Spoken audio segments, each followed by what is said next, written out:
안녕하십니까. 신천식의 이슈 토론입니다.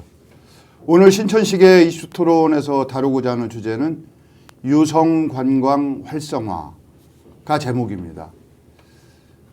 그동안 지역에 거주하시는 분들이나 유성을 알고 계시는 많은 분들이 유성의 명성과 영화가 퇴색되는 것은 아닌가, 다시 복원되고 활성화될 수 있는 방법은 없는지에 대해서 너무도 많은 분들이 안타까워하시고 의견을 내시기도 하고 힘을 모으려고 하는 그런 모습을 많이 목격하게 되었습니다.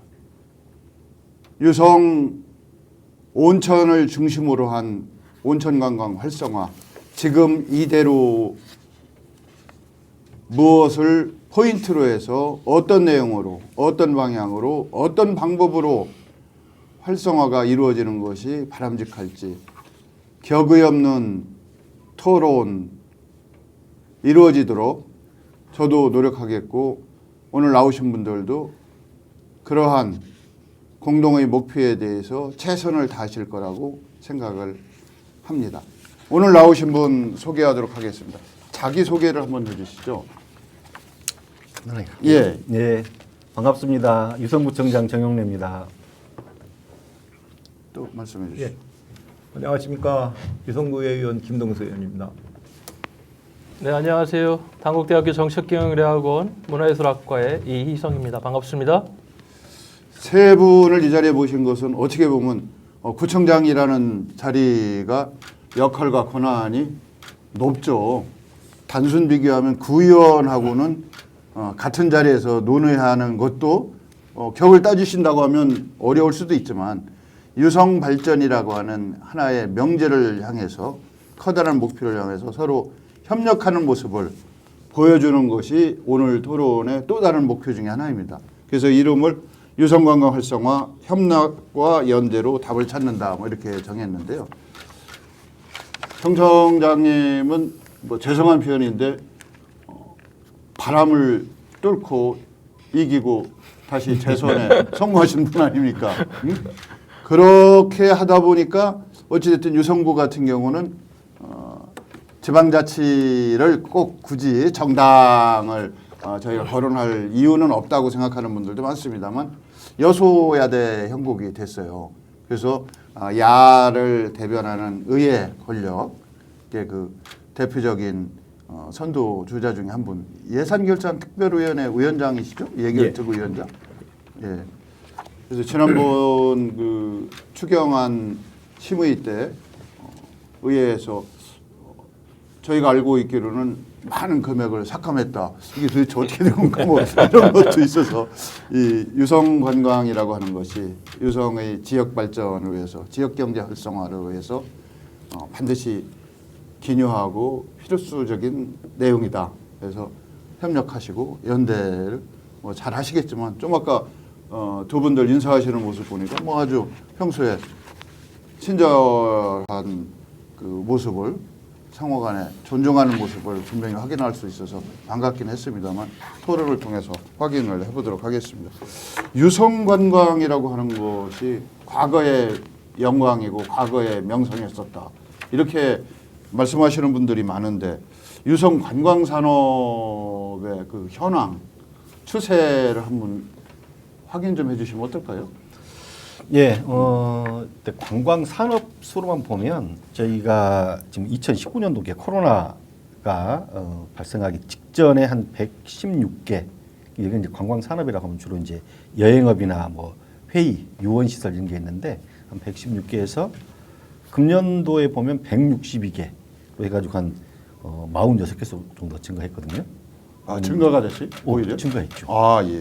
특히 이제 여행업이 굉장히 많이, 아마 코로나가 조금 극복되면서 하는 것도 있겠지만, 아마 좀 인구가 조금 늘어난 측면도 있고, 아마 이게 이제 산업 구조적인 문제니까, 뭐 유성의 관광이 잘 돼서 갑자기 산업체가 늘어났다기보다 그런 산업에 종사하는 업체 수가 일단 이제, 그리고 자영업으로 새롭게 시작하는 이제 정년 퇴직하시고 이런 분들 수가 좀 늘었다고 좀 볼 수 있을 거고요.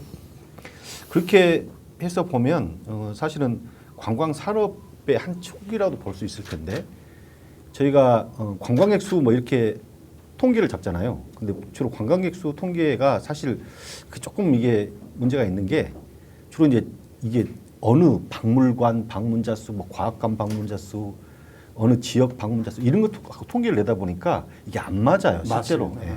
그래서 이제 관광공사에서 플랫폼 하나를 만들었죠. 그러니까 관광공사에서 만든 게 이제 그 지역 방문자 수 연간 이렇게 보면 2019년도에 유성 방문하는 사람들 숫자가 5,600만이에요. 연간 예. 누적 인원이. 그게 이제 2020년 되면서부터 이제 코로나가 발생해가지고 4,000명대로 이제 줄었다가 작년 통계 보니까 이게 또 5,400만 명대로 좀 늘었어요.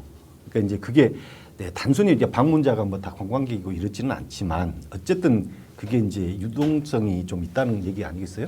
그렇게 하고 금년도 한 4월까지 통계 보니까 2019년도보다도 상당히 지금 월 그 방문자 수가 늘었거든요. 그렇게 보면 금년도는 아마 제가 볼 때 6천만 가까이 갈 수 있을 것 같아요. 지금 현재 추세대로 보면. 그래서 전체적으로 놓고 보면 이게 이제 이거는 이제 뭐 시대 분위기가 좀 있을 텐데 어쨌든 우리가 국민들이 그냥 머물러 있는 것보다는 이렇게 이동하는 그런 이동성들이 좀 많아졌다 이렇게 볼 수 있고 거기에 맞춰서 이제 업체들이 산업체들 많이 개수는 늘어났는데 이게 다 좀 잘 되는 거냐 이건 또 다른 이제 분석이 좀 필요하겠죠. 이성 교수님은 관광 전문가이시니까 네. 어떻습니까? 코로나 이후에 억눌렸던 이동 본능이라고 할까? 관광 본능이 보물처럼 터졌다 이렇게 네. 말씀하시는 분들도 많거든요. 코로나 정말 3년간 굉장히 어려웠죠. 일단 예. 이동이 제약이고 모임이 안 되니까요. 예. 그런 부분에서 지금 말씀하신 통계가 이제 어떠한 유의미한 그 부분인지는 이제 분석하는 관점에 따라 좀 다를 수는 있겠지만 유성은 전체적으로 그럼에도 불구하고 많은 부분 회복세를 보이고 있다라는 건 사실이고요. 다만 이제 그 코로나를 지나오면서 관광객들의 니즈는 좀 많이 바뀐 것 같아요. 전에는 이제 그 비대면이라고 그래가지고 자연적 그런 공간들, 특히나 이제 사람들이 조금 덜한 지역으로 좀 많이 찾았잖아요. 그게 이제 주로 해안가 또는 이제 수목원 이런 중심이었는데 코로나가 끝나고 나서 지금 말씀하신 대로 억눌려 있던 이게 아주 폭발적으로 지난번 저도 유성 온천 축제 갔더니 뭐 어마어마한 컨텐츠가 있는 게 아닌데도 불구하고 뭐 너무너무 재미있게 즐기고 또 그거에 있어서 몰입하는 정도가 이렇게 보는 모습들이 너무나 재밌었고 즐거웠거든요. 그러한 부분들이 이제 앞으로 어떻게 지금 코로나 이후에 바뀌고 있는 관광 트렌드를 우리가 캐치를 하고 그것들을 잘 접목해서 유성 관광의 활성화를 도모하느냐 이런 것들이 과제라고 보여지고 또 한 가지는 요즘 좀 워케이션이 또 하나의 트렌드 아니겠어요? 이제 일을 하면서 그러니까 워라벨이라고 그래가지고 일과 휴식이 병행될 수 있는 형태의 어떤 일상적인 여가 패턴들. 그러니까 전에는 우리가 그랬어요. 그 노는 시기가 되면은 그냥 막 거기에서 아침부터 밤까지 그냥 미친 듯이 놀고 또 이제 일할 때는 일고. 그러니까 놀 때 놀고 일할 때 일하라. 이게 옛날에 우리 어른들의 좀 말씀이었는데 요즘은 이제 그렇지 않거든요. 일과 놀이가 병행될 수 있는 시스템. 그래서 요즘에 관광 패턴은 여가 공간, 일상에서 여가 공간이 또 일부 어떤 이벤트라든가 또 그 행사들이 결합됐을 때는 그것이 하나의 일탈과 또 어떤 오락, 유흥의 공간으로 탈바꿈하는 그러니까 일상의 공간이 관광의 공간이 되고 관광의 공간이 일상의 공간으로 이어지는 이러한 형태의 좀 전략으로 바뀌고 있는 것 같습니다. 그 김동수 의원은 유성에 오래 사셨죠? 오래 살았죠. 예. 유성하면 유성 온천의 명성, 유성 온천의 이제 영광이 예전에 유성으로 신혼여행 오신 분들이 많거든요. 많죠. 예, 온양도 있고 뭐 동네로 가신 분들도 있는데 죄송한데 김 의원께서는 신혼여행 가셨습니까? 경주 갔습니다. 경주는 그때 이제 국내 관광지를 이제 선호하셨는데 해외를 못 갈 때라. 예, 그 옛날을 기억하시는 분들은 유성 관광의 그 명성에 대해서 아쉬워하는 분들이 지금도 계시더라고요. 이제 나이 드신 분들 중에서 뭐 그때는 유성에 가면 뭐 이런 말은 좀 적절치 않겠습니다만 개도 돈을 물고 다녔다 뭐 이런 얘기를 할 정도였었어요. 근데 그런 그 명성이 다시 재현되길 원하시는 분들이 의외로 많으시다. 많이 있죠. 예. 그러세요? 예. 예. 그래서 오늘 이제 저희 뭐 주제가 계속 강조합니다만은 어떻게 하면 유성관광이 활성화될 것인가? 저는 사람이 힘을 모으면 백지장도 맞들면 낫다는 말이 있듯이 무슨 일인들 못하랴 싶어서 이런 자리를 마련하게 됐는데요. 그동안 유성관광 활성화를 위한 공공과 민간의 다양한 노력, 지금도 그 유성 온천관광 거점지구 사업 그 진행되고 있지 않습니까? 네. 그 상당히 몇백억 단위의 그 국비가 투자되는 걸로 제가 알고 있는데 어떻습니까? 그동안 그 유성 관광 활성화를 위한 다양한 노력을 말씀을 해주신다면. 그 관광 활성화 관련해서 먼저 좀 말씀을 드려야 될 게 예.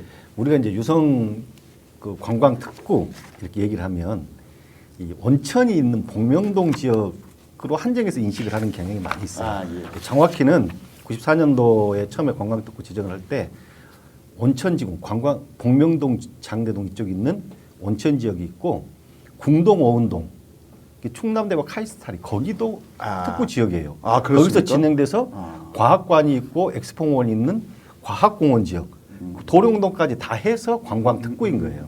그러니까 저희가 보면 관광 특구가 온천 지구가 하나 있고 제가 보니까 젊음의 지구가 또 하나 있어. 그리고 과학공원 지구가 있죠. 이렇게 지금 죄송하지만 관광 특구가 거기까지 돼. 활성화를 위해서 그때 통금에서 예외적으로 야간에 통금이 해제된 지역 아닙니까? 관광 특구. 그렇죠. 예. 이제 그 지역이고 그 도룡동 지구까지도 그럼요. 포함이 됐군요. 처음 거기까지 다 같이 포함돼서 예. 94년도 저 대전 엑스포 뭐 하고 이후에 이제 그게 같이 되니까 그야말로 같이 30년 전이네요. 그렇죠. 예. 포함이 됐었고 이제 지금 현재 우리나라의 관광 특구가 32개인가 3개인가 있어요. 그렇습니까? 네. 지금 그래서 사실은 이 관광 특구라고 하는 것이 싹 그렇게 혜택이 있거나 이제 그러지를 못해요. 말씀하신 대로 심야 영업 뭐 제한 없이 이제 하고 그런 게 있는데 그 이후에 다 이제 풀어진 거잖아요.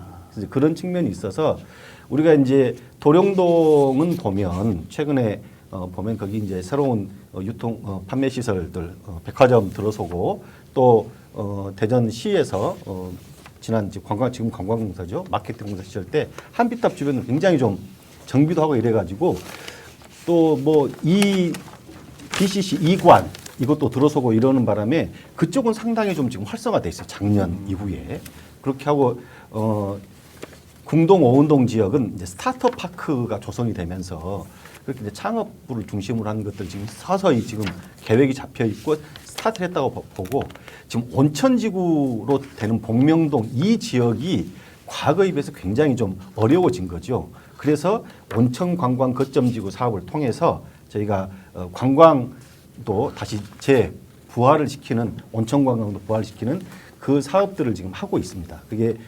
국비 지방비 12구비까지 포함해서 260억 정도 들여서 첫째는 저희가 보니까 이제 인프라, 이렇게 시설 투자하는 부분이 있을 거예요.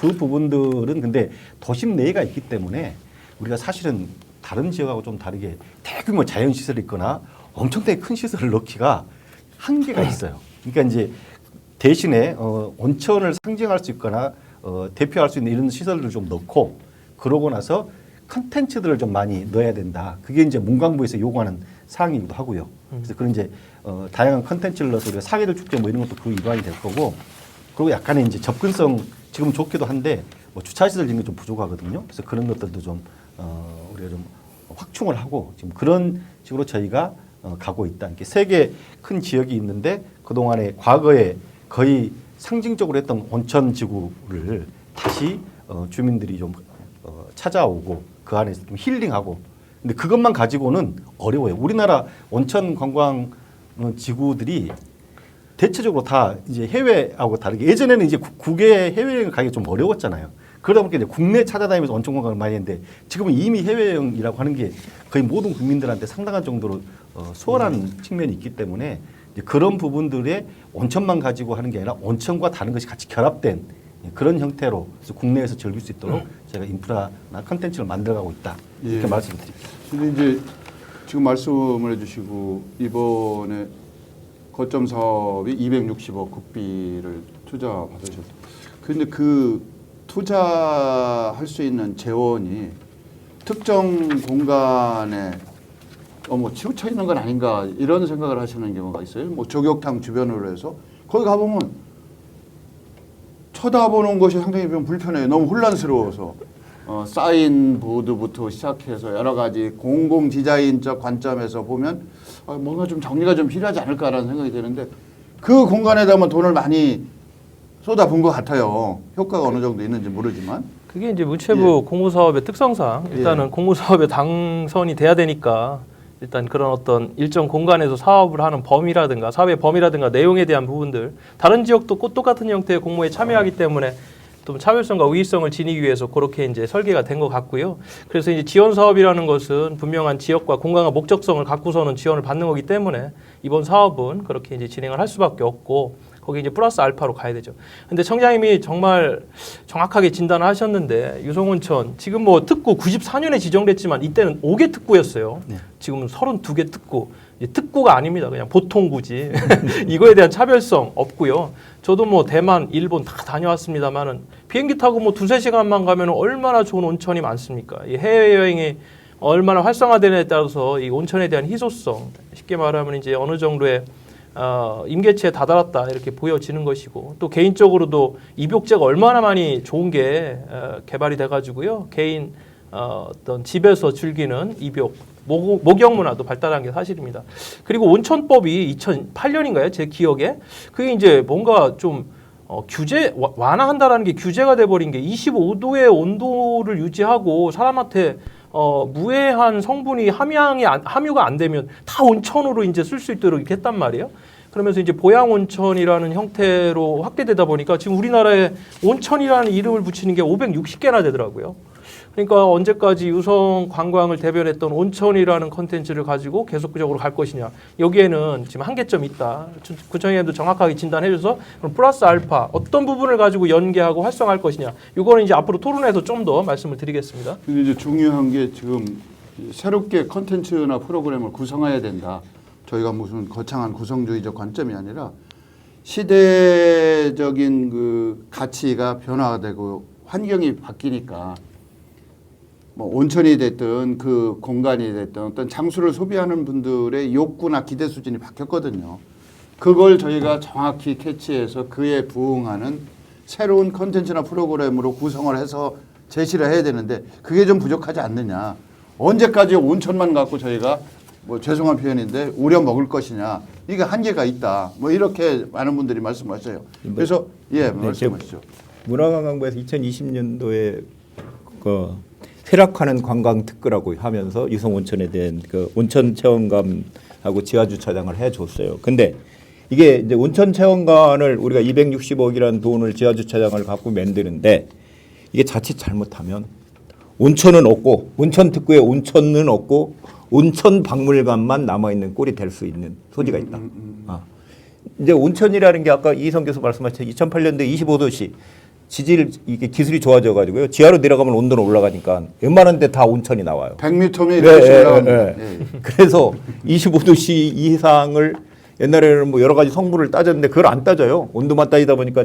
근데 유성 온천의 장점은 광역 단체 안에 온천이 있다는 건 특화할 수 있는 사업입니다.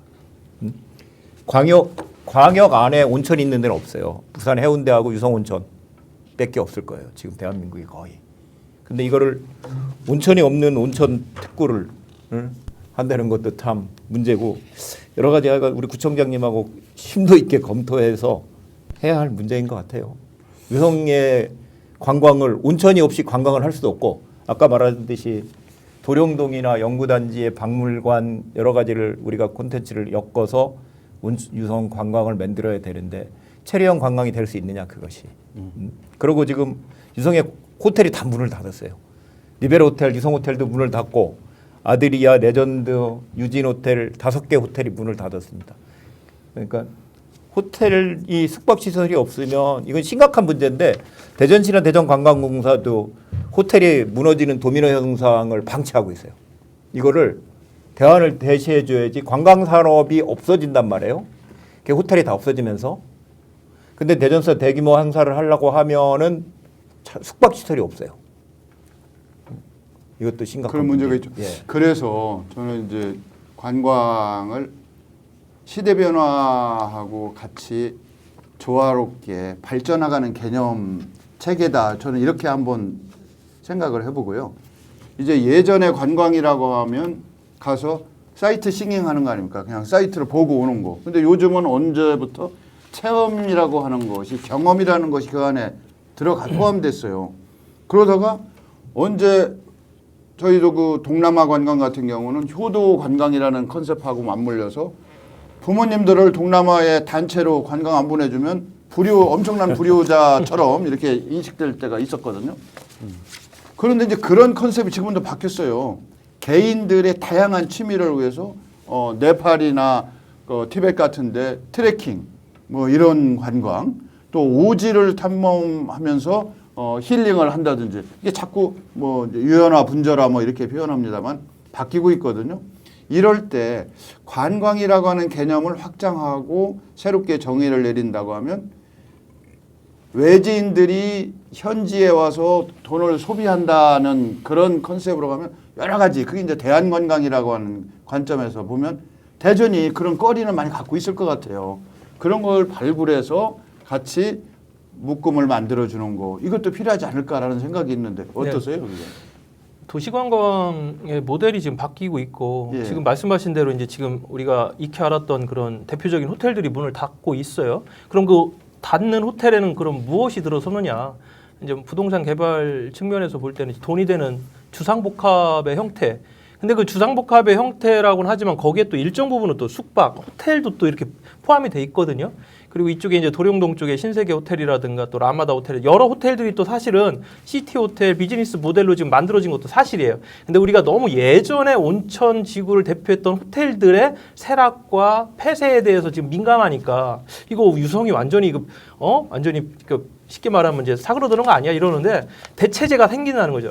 근데 여기 주상복합 모델의 여러 그러한 건물들이 생긴다는 건 뭐냐면 정주 인구가 많아진다는 거예요. 도심에. 외부에서 오는 인구가 아니라 이제는 정주 인구가 많아진다. 그렇다고 하면은 이 정주 인구를 바탕으로 한 먼저 복지로서의 관광, 도심 관광으로서의 여가와 관광이 복합되어 있는 형태.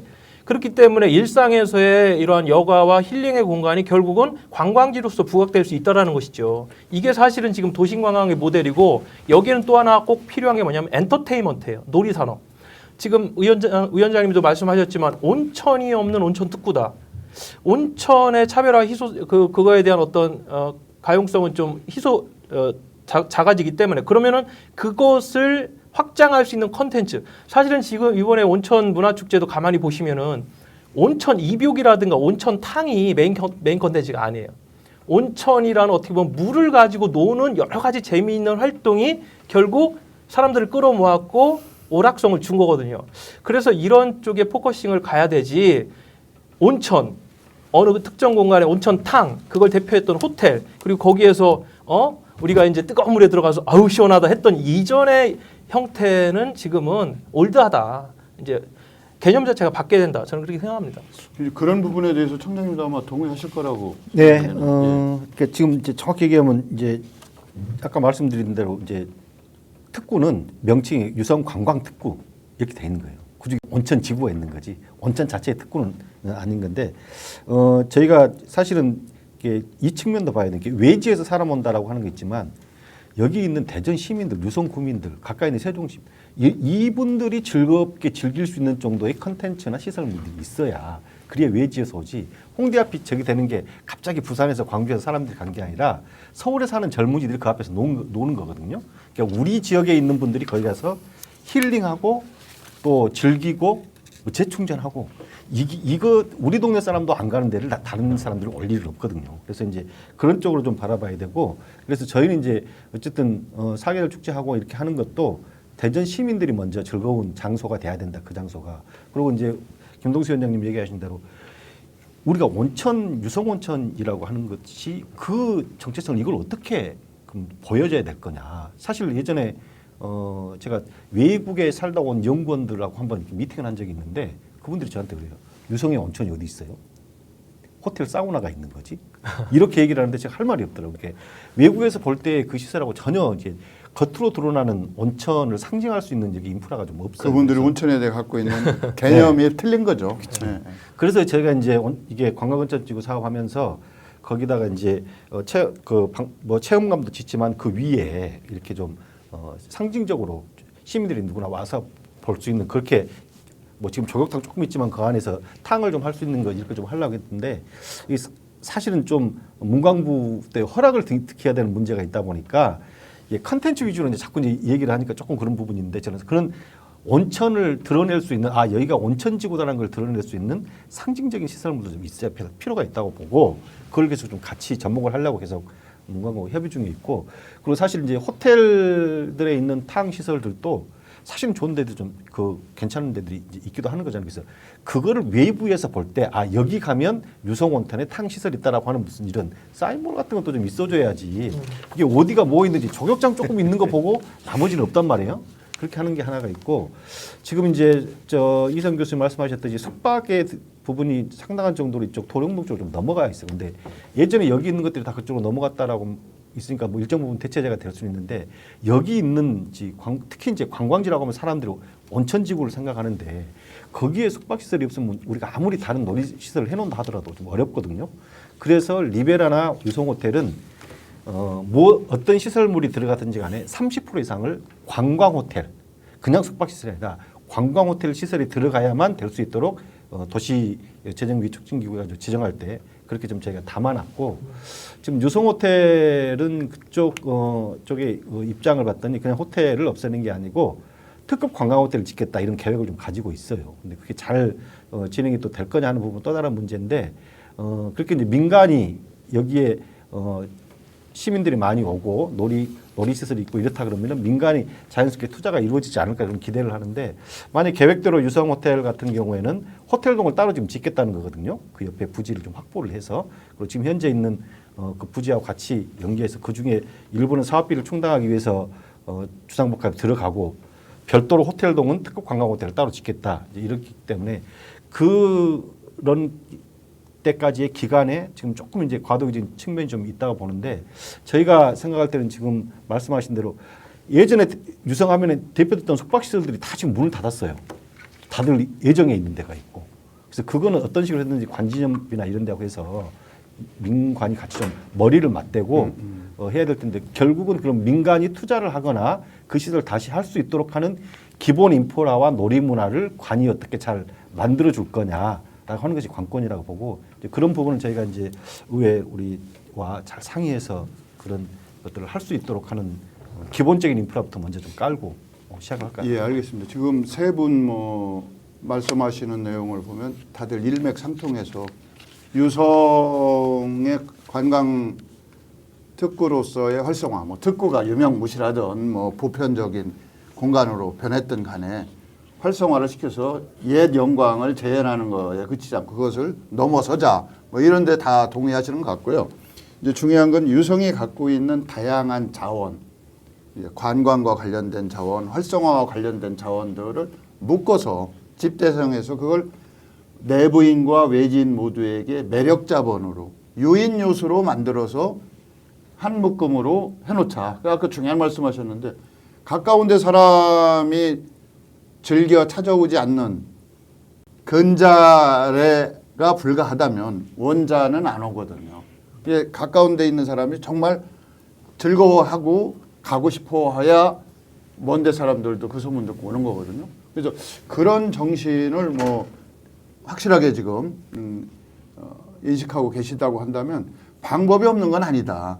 라는 게 이제 제 생각이에요. 근데 이제 제가 알고 있기로는 유성구 온천 관광이 됐든 관광 활성화가 됐든 지역 활성화 방안이든 다양한 연구 용역 이런 것이 무수히 지금 이루어졌지 않습니까?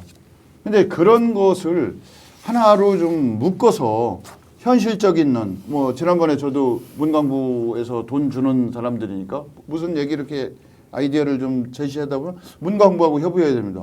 그 돈 주고 말해야지. 그거 일일이 콩이니 파시니 문광부는 대한민국 전체에 대한 보편적이고 일반적인 어떤 현상을 예외적이고 특별한 유성만의 그 적용 사례로 또 밀어붙이는 건 돈 준다고 해서 이건 좀 고쳐야 되는 거 아닌가. 이게 무슨 방법 없어요 이런 거? 뭐 국가 재원을 쓰는데 뭐 그 정도의 간섭도 안 아니 하면 그런데 이제 약간의 융통성이 얼마만큼 있는지 모르지만 네. 무슨 좋은 아이디어를 제시한다고 하면 이건 협의를 해봐야겠습니다. 예.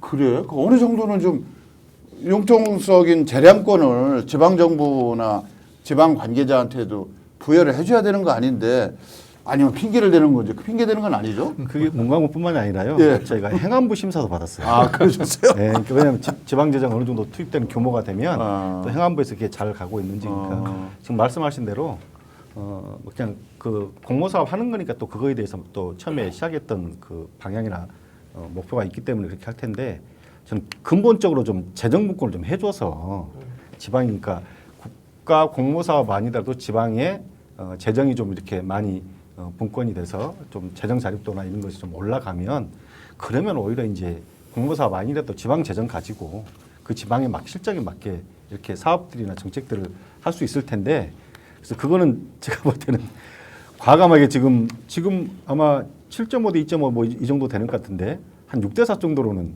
지방하고 중앙 거꾸로 4 정도 아니 중앙이 6 정도 가지고 괜찮고 4 정도만 나와준다 하더라도 훨씬 지역 특성에 맞는 사업들을 잘 어찌 해갈 수 있을 보면 거다. 정확한 꿈인데 그것이 현실적으로 어렵구만요. 현실적으로 뭐 그거는 지방자치 지방분권은 더 큰 적인데 쉽게 말하면 유성이 갖고 있는 또 관광자원을 할 수 있는 게 과학 콘텐츠인데 이거 역시 중앙부처에 있는 연구 출연 출자 연구소는 꿈쩍도 하지 않아요. 그런 것들이 지방에서의 어떤 일을 하는데 걸림돌이 되고 또 무엇보다 지금 계룡 스파텔에 대한 이용을 하려고 부단히 노력하고 계시잖아요.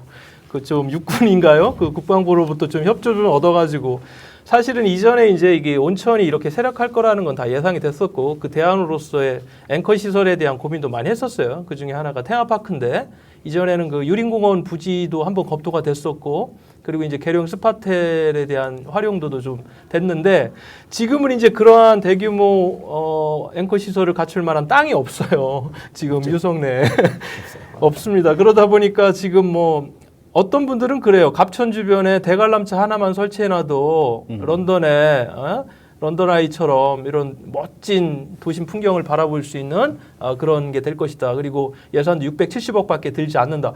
근데 저도 그거에 찬성인데 대관람차. 근데 그거를 하려면 또 그 금강위원 환경청이라든가 여러 부처에서 뭐 그 협조를 얻어야 될 거 아닙니까? 그렇죠? 도시 미관도 있고. 하여튼 좋습니다. 예, 좋은데 이제 우리가 지금 기존의 통념과 상식을 예. 어떤 전환기적 사고 방식으로 발상의 전환을 해보자라는 예. 취지로 이제 오늘 이 토론회도 마련이 된 건데 중요한 건 관광이라고 하는 기존의 통념에서 우리가 어떻게 탈피하고 반전의 기회를 마련할 것이냐. 아까 말씀하신 과학이라고 하는 컨셉이 있거든요.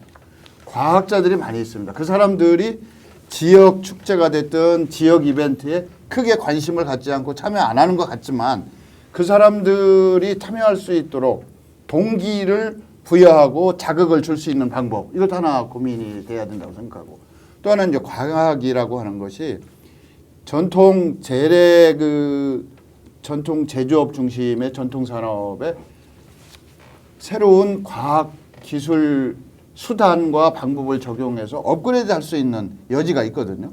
그러면 과학기술의 상용화를 위한 실질적인 기술 거래 시장 같은 걸 마련한다든지 이게 현재 우리가 가용할 수 있는 다양한 아이디어들이 산적해 있다.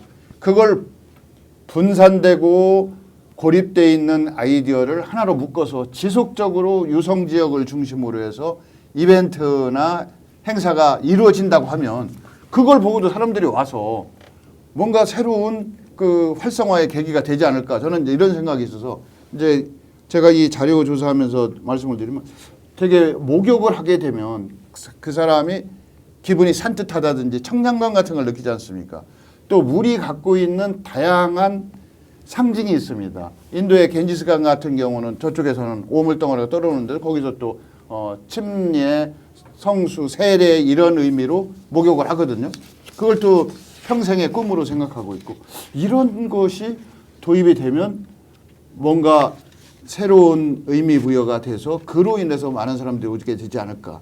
또 그 청량감과 만족감 같은 것을 확장하면 힐링이라든지 요가라든지 하는 그 인도나 티벳 같은 데를 저희가 여행을 가는데 오히려 그쪽에 있는 전문가들이 여기 와서 힐링과 요가의 성지로 기분을 새롭게 하는 이런 기회가 될 수도 있다. 그런 장소도 될 수도 있다. 그러니까 이런 여러 가지 사고를 좀 묶어서 뚱 떨어지고 엉뚱한 생각 같지만 묶으면 될 거라고 저는 생각이 되고 연구단지에 있는 분들이 해외에서 공부하신 분들이 참 많아요.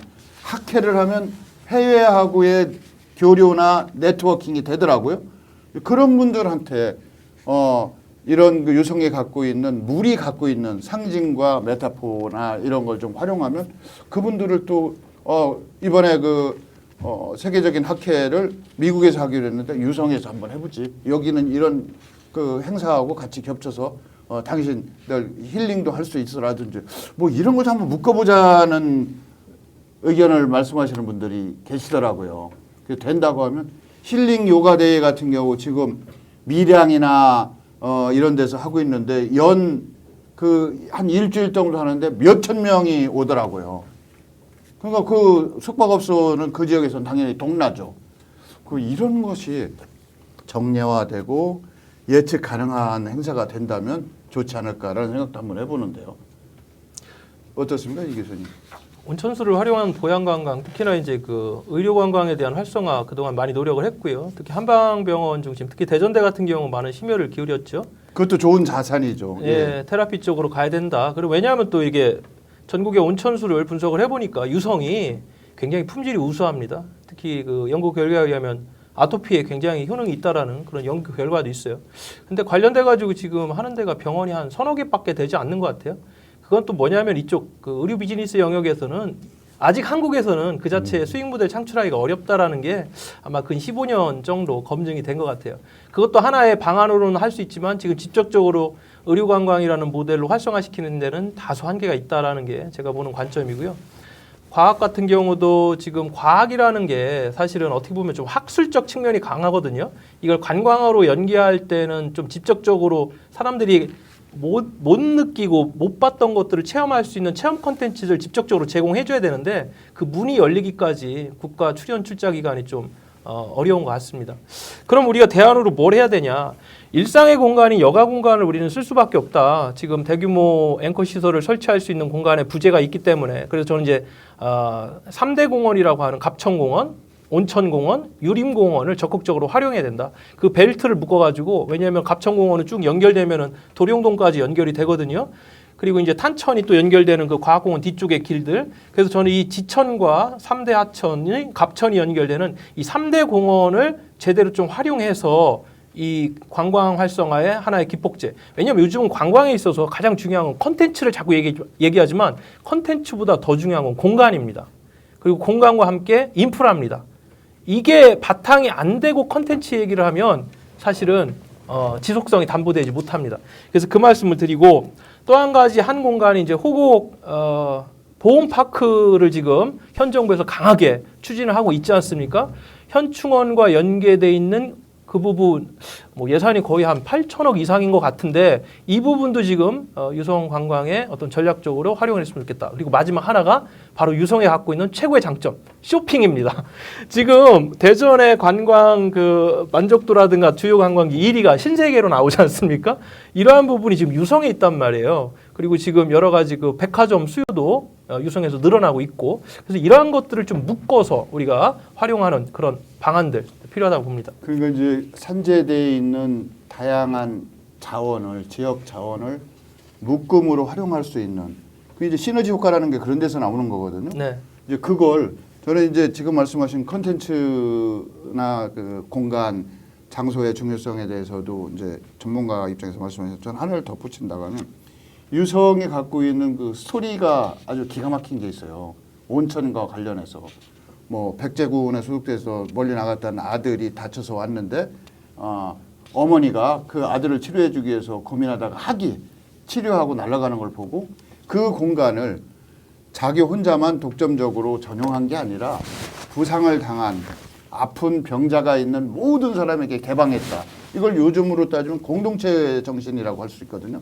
빈자의 철학일 수도 있고. 그래서 이런 부분.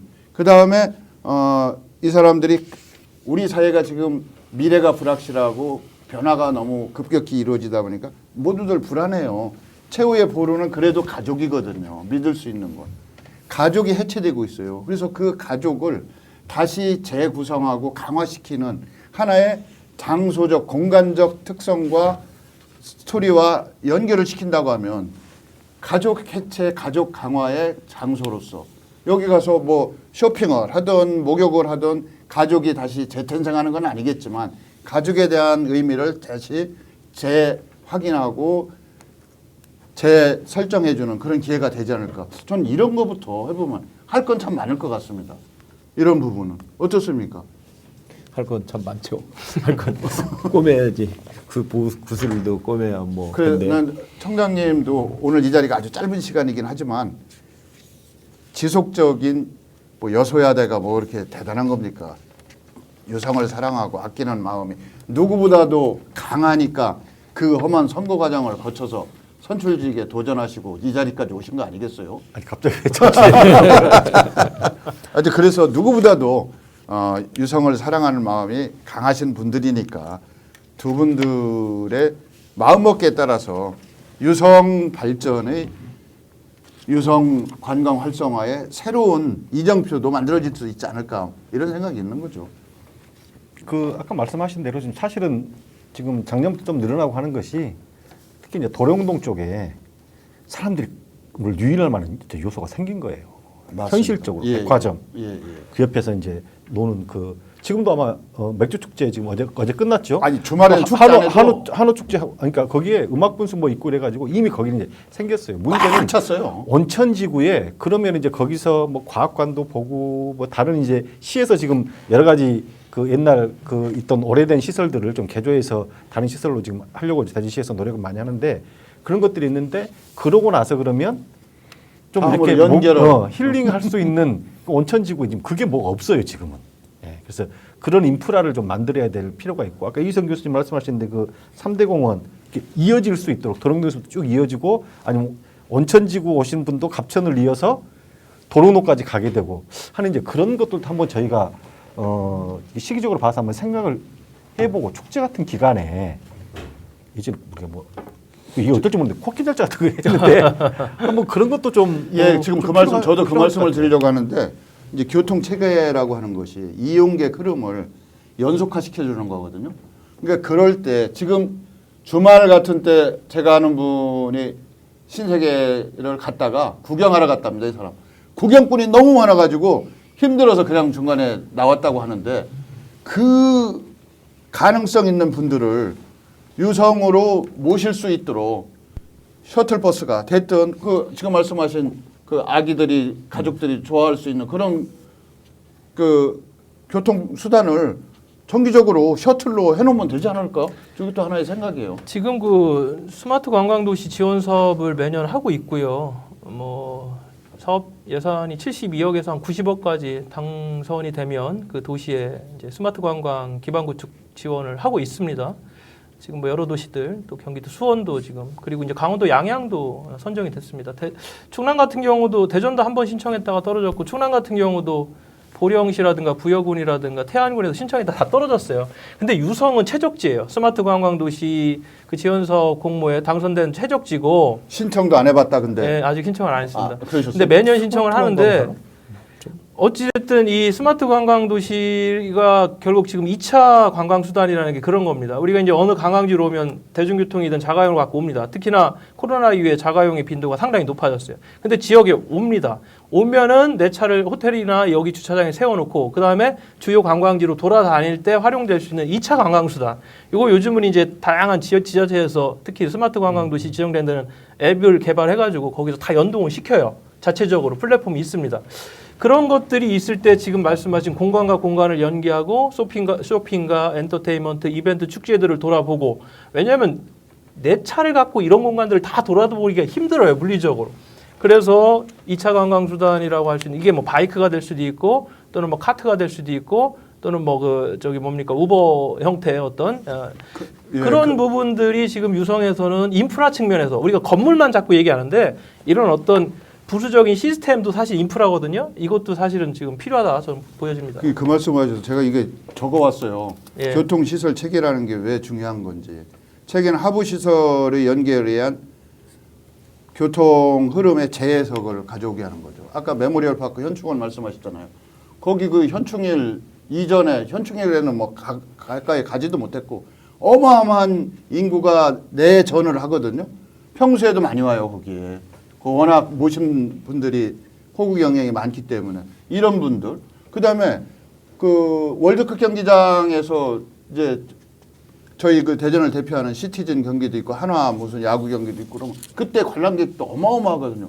이분들하고 연계해서 그 다음 지금 2차가 됐든 3차로 연결시킬 수 있는 저는 셔틀이 됐든 뭐 이런 걸 좀 해놓으시면 분명히 효과는 있을 거라고 생각이 됩니다. 그래서 이거에 대한 효과나 그분들의 동기를 어떻게 그 유발시키고 촉진할지에 대한 고민 뭐 이런 거 연구 용역 같은 것도 좀 한번 하셔서 제대로 된 입체적이고 종합적이고 복합적인 상호 의존하면서 상생할 수 있는 그런 방안들이 많이 좀 나와야 될 것 같아요. 제 생각은. 온 인구를 예. 관광을 오신 분들을 우리가 다시 온천을 끌어올 수 있는 방법이 가장 중요하죠. 그렇죠. 신세계 이제 대전이 유성이 쇼핑 관광 도시가 됐어요. 신세계 백화점에 NC 백화점, 현대 아울렛 세 개가 있어가지고 그거 다 유성이에요 또. 그게 다 유성인데 외부인들이 많이 오더라고요. 전주 이쪽에서 뭐 호남 지방에 없어가지고 그분들 그 청주 쪽에서도 오시고 그런데 그거를 우리가 유성으로 온천을 할 수 있든지 관광을 할 수 있게 이게 뭐 아무것도 아닌 거 갖고서 대구 문화박물관에 여수 밤바다가 뭐 여수 밤바다 엑스포 하면서 여수 밤바다가 생겨서 그 노래가 생기면서 포차 거리가 생긴 거 아니에요. 그러니까 유성도 우리 청장님 뭐 사계절 축제 하시고 열심히 하시는데 그걸 같이 연결할 수 있는 방안을 검토해야 될 단계가 된 것 같아요. 그러니까 저 돈이 많이 구에서 들어가는데. 집행부에서 무슨 일을 한다고 하면 의회는 전폭적으로 도와주셔야 돼요. 전폭적으로 좋아지죠. 따지고 주민들을 묻지도 위해서 말고. 있는 건데. 예? 그러니까 지금 아까 말씀하신 대로 다 나름 관광할 만한 거리들은 있어요. 이거 연결시켜야 하는 문제고 예. 사실은 교통이 좋아가지고 요즘 대전만 해도 그냥 가잖아요. 여기 서울이나 외지에서 와가지고. 맞아요. 그리고 뭐 그런 것도 있어요. 민간에서 보면 대전 오면요. 식비는 주는데 숙박비는 출장비에 포함이 안 돼요. 안 줘요. 요새. 그러니까 이제 그 와갔다 어쨌든 가야 돼. 왜 내 돈 쓰고. 근데 내 돈 쓰고 하루를 머물러 있을 만큼의 저기를 뭔가 내용을 담아내면 좋은데 지금 이제 두 번 말씀하신 대로 연계할 수 있는 그거를 사람들이 인식을 가질 수 있도록 좀 해주는 게 중요해요. 그건 또 시간도 걸려요. 그러니까 지금 대전 시티 투어 있잖아요. 버스.